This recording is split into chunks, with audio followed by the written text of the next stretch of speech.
let me sit you down for a second, because what I'm about to tell you might be the single most important 60 seconds you spend all week.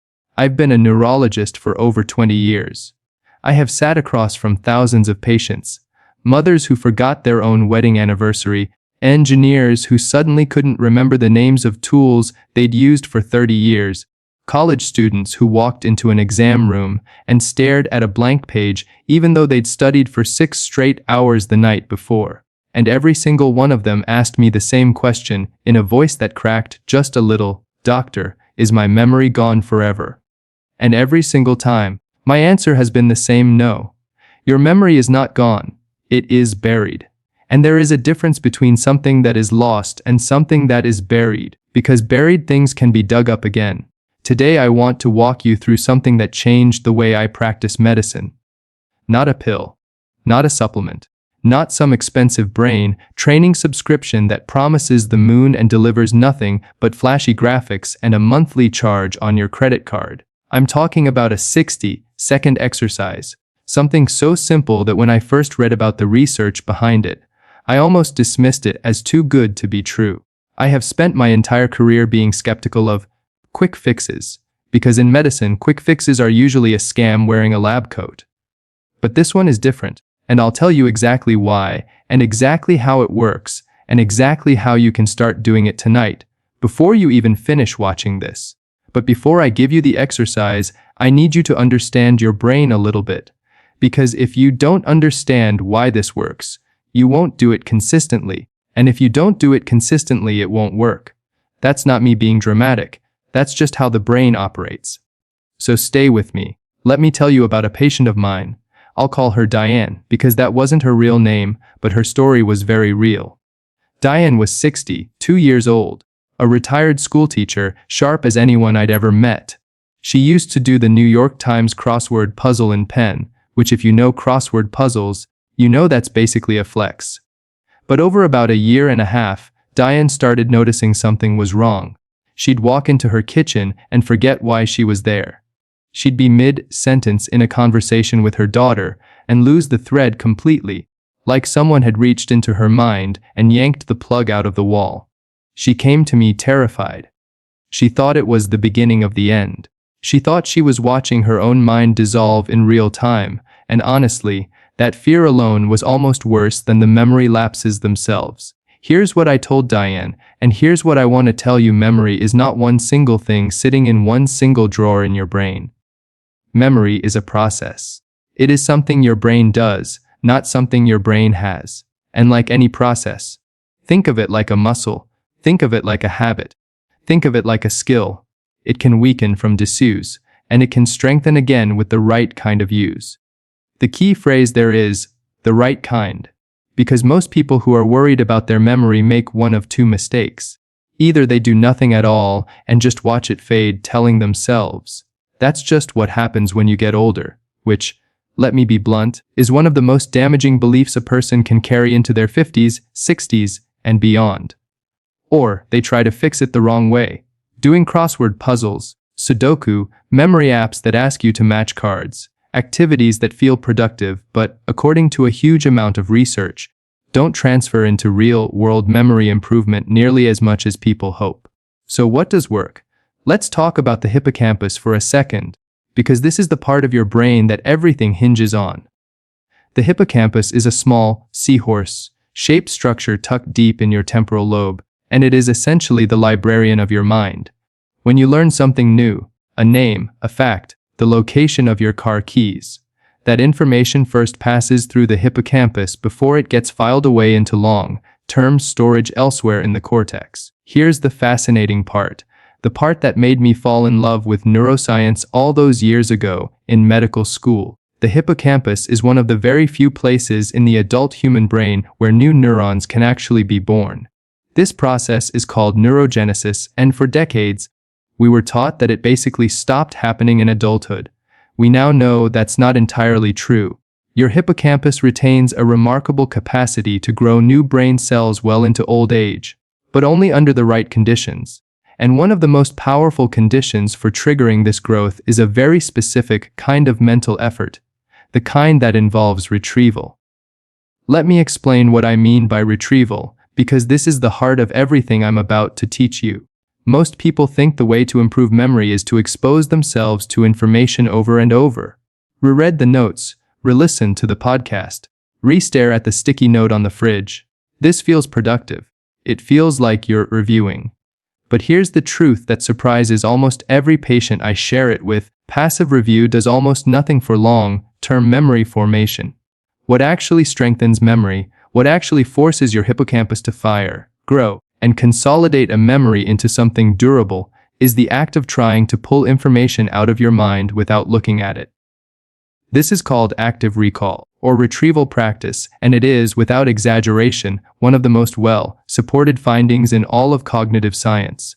Struggling to remember something, even failing to remember it, and then getting reminded, creates a stronger neural trace than simply being shown the information again and again. This is why the 60-second exercise I'm about to give you isn't about reading, reviewing, or repeating. It's about retrieval. It's about deliberately creating a small, structured moment of mental effort that trains your hippocampus the way lifting a weight trains your bicep. And just like lifting weights, you don't need to do it for hours. You need to do it consistently, with the right form, at the right intensity. 60 seconds, done correctly several times a day, is enough to begin rewiring how your brain handles memory. So here's the exercise step by step, in exactly the way I teach it to my patients. First, at any point during your day, I recommend right after a meal, because there's some evidence that mild increases in blood glucose support hippocampal function, though don't take that as an excuse to eat cake 3 times a day. You're going to pick 3 things you've encountered in roughly the last hour. It could be 3 things someone said to you, 3 items you saw at the grocery store, 3 headlines you read, 3 tasks on your to-do list. It doesn't matter what they are. What matters is that they happened recently and you did not deliberately try to memorize them at the time. Second, close your eyes. This matters more than people realize.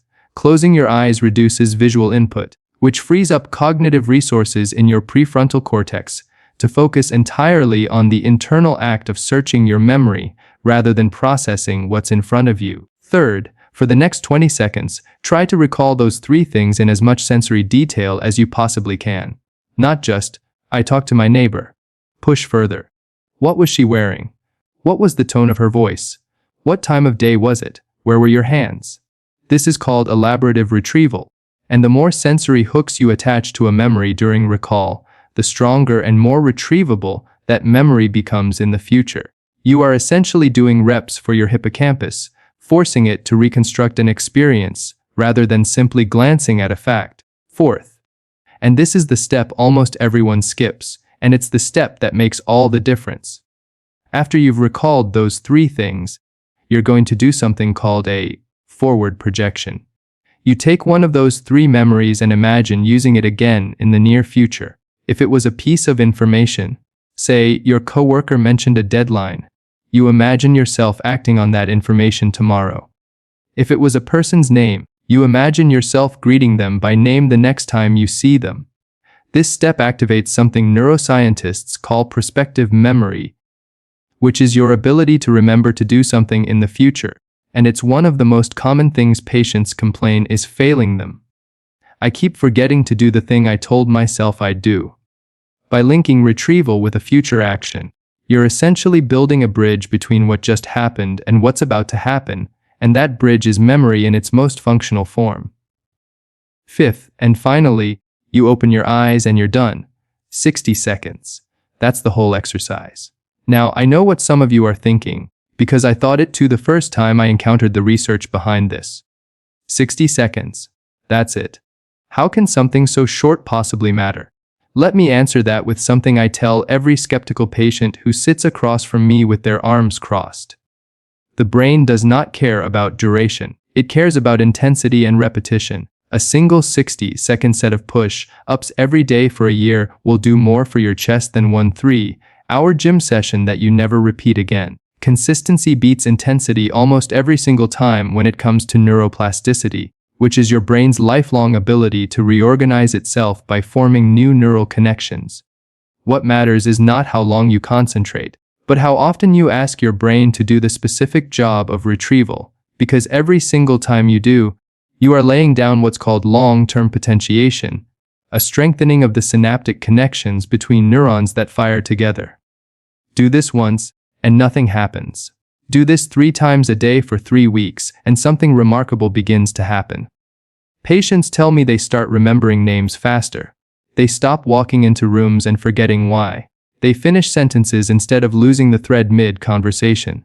Diane, the schoolteacher I told you about earlier, came back to see me 2 months after I taught her this exercise, and she cried in my office.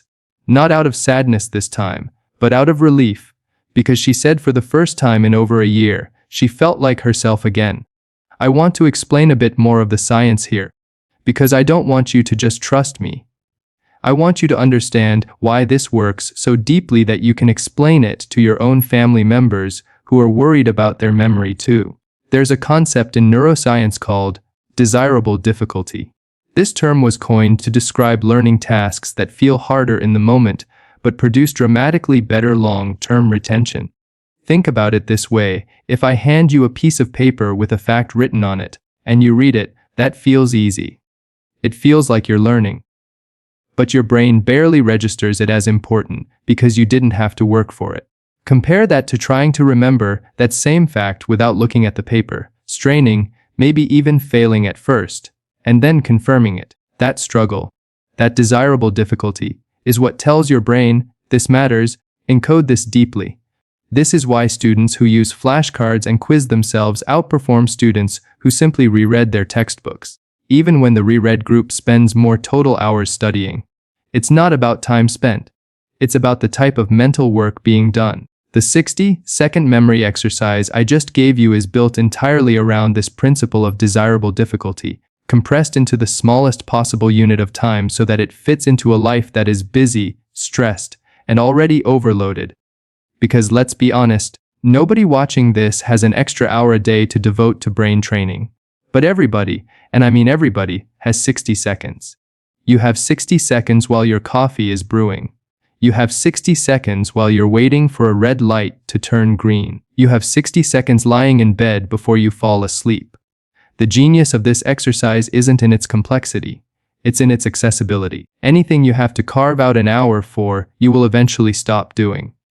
Anything that takes 60 seconds, you will actually keep doing, and consistency, as I said, is the entire game. Let me tell you about another patient, a man named Robert, 68 years old, a retired accountant. Robert came to me not because he had any diagnosed condition, but because his wife had noticed him repeating stories at dinner parties, telling the same anecdote twice in the same conversation without realizing it. This is incredibly common, by the way, and it terrifies people because it feels like the first domino falling towards something much scarier. I want to be very clear with you here, because I take this seriously as a doctor. If you are experiencing significant, progressive memory loss, getting lost in familiar places, forgetting close family members, struggling with basic daily tasks, please see a physician for a full evaluation. What I'm teaching you today is not a replacement for medical care, and I would be doing you a disservice as a doctor if I let you believe otherwise. This exercise is a tool for strengthening normal, everyday memory function and supporting healthy brain aging. It is not a treatment for dementia, and anyone who tells you a 60-second trick cures a diagnosed neurological disease is lying to you, and you should be skeptical of them the same way you'd be skeptical of me if I told you that. But for the overwhelming majority of people like Robert, people like Diane, and honestly, people like you watching this right now, what's happening isn't disease, it's disuse. It's a brain that has been running on autopilot for so long, coasting on passive information consumption, scrolling through phones, listening in conversations, that the retrieval muscle has simply atrophied from lack of use. And atrophied muscles, in the brain just like in the body, respond beautifully to targeted, consistent exercise. Robert started doing the 60-second exercise 3 times a day, once after breakfast, once mid-afternoon, and once before bed. Within a month, his wife noticed he'd stopped repeating stories. Within 2 months, Robert told me he felt sharper in conversations than he had in 5 years. He said it felt like someone had cleaned a layer of fog off a window. he didn't even realize was dirty.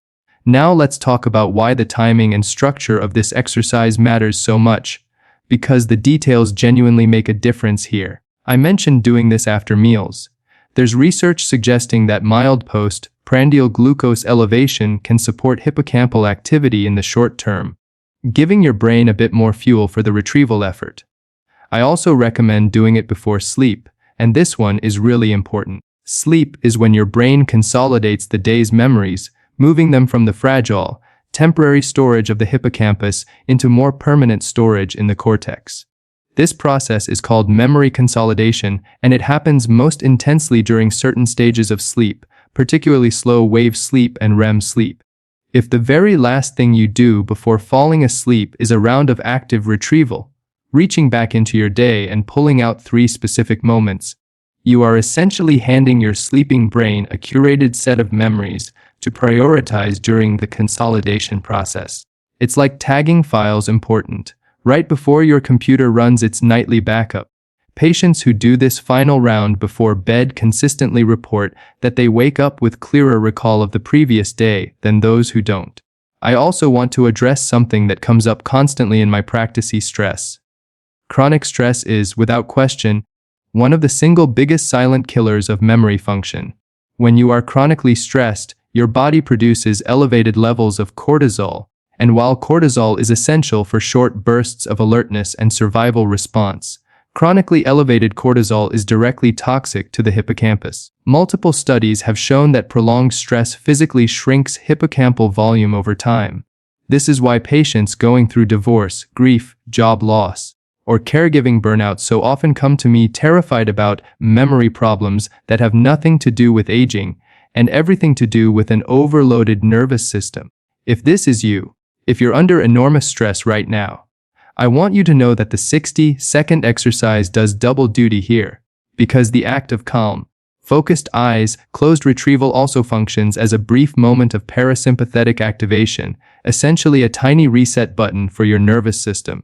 It's not a replacement for addressing the root stress in your life, but it is a small daily act of reclaiming calm control over your own mind. And that matters more than people give it credit for.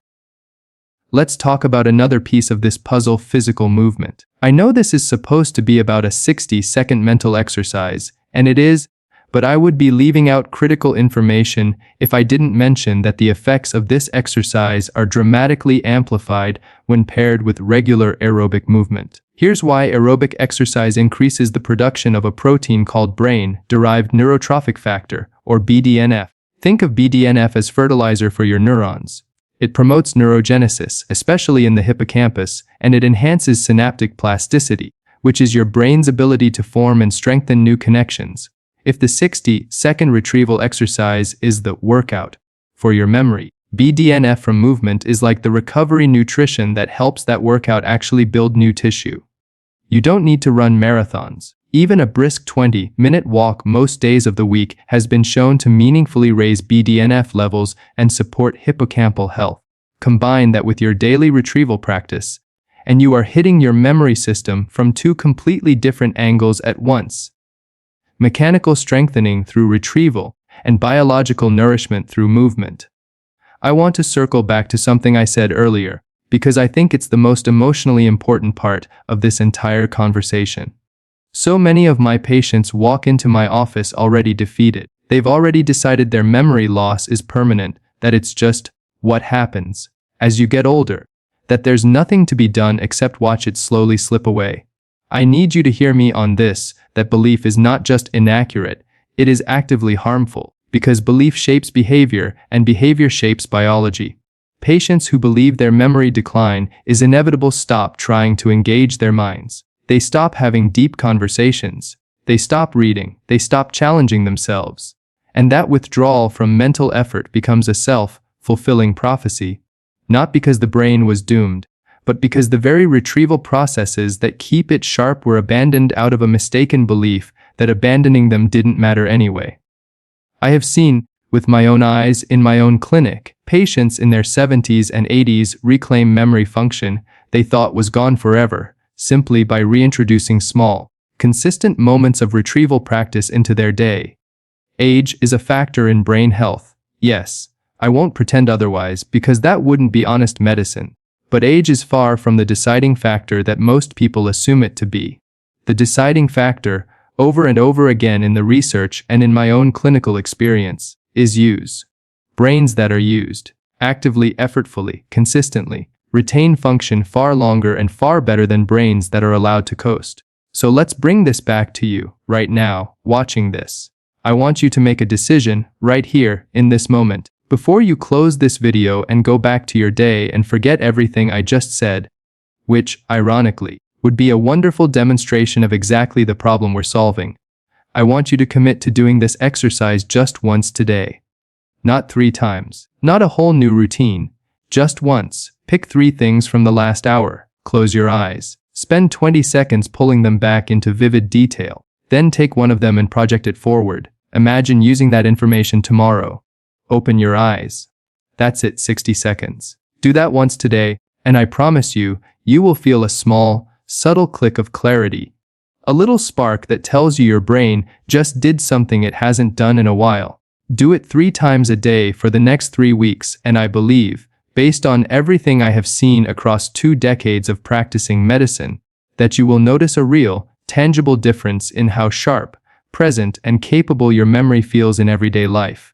I also want to leave you with a broader piece of advice that ties all of this together, because a single exercise, however powerful, works best as part of a lifestyle that supports your brain rather than works against it. Protect your sleep. Aim for consistent, quality sleep, because no memory exercise can outwork chronic sleep deprivation. Move your body regularly, even if it's just walking. Manage your stress as best you can, because a hippocampus soaked in chronic cortisol will fight you every step of the way. Stay socially connected, because conversation itself is one of the richest, most naturally occurring retrieval exercises there is.